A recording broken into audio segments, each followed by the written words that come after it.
Okay, what you need to know about sigma and pi bonding is actually very straightforward. You're not going to get too far into it. You're not going to get too far into the discussion. You're not going to really understand it per se. Obviously, if you want to go do some reading about it, you can. But the questions they're going to ask are going to be very straightforward. And so we have a lot to do. We'll just go with the straightforward version of it.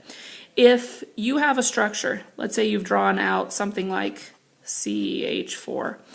What they can ask you is how many sigma bonds and how many pi bonds are there. So what you need to understand is what a single bond is considered, what a double bond is considered, and what a triple bond is considered. So a single bond is considered one sigma bond. A double bond is considered one sigma and one pi. And a triple bond is one sigma and two pi. So if I was looking at this drawing that I had drawn here and they asked me how many sigma and how many pi bonds do I have, I would say it's 4 sigma and no pi, because each single bond was a sigma. Now if I drew something like, well, we'll just do CO2, like so. They asked us how many sigma and pi bonds there would be. Each of these double bonds is 1 sigma and 1 pi, so it would be 2 sigma and 2 pi.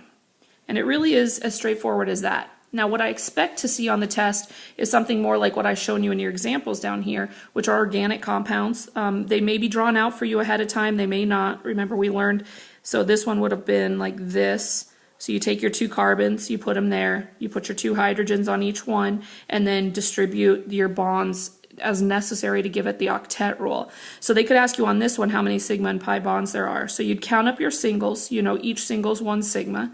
You've got 1 double bond, which is a sigma and a pi. So we have a total of 5 sigma and 1 pi bond. Down here we have 2 sigmas coming from our single bonds, but the pi bond also has a sigma and 2 pi. So that's where I get 3 sigma and 2 pi. So you need to learn this for sure.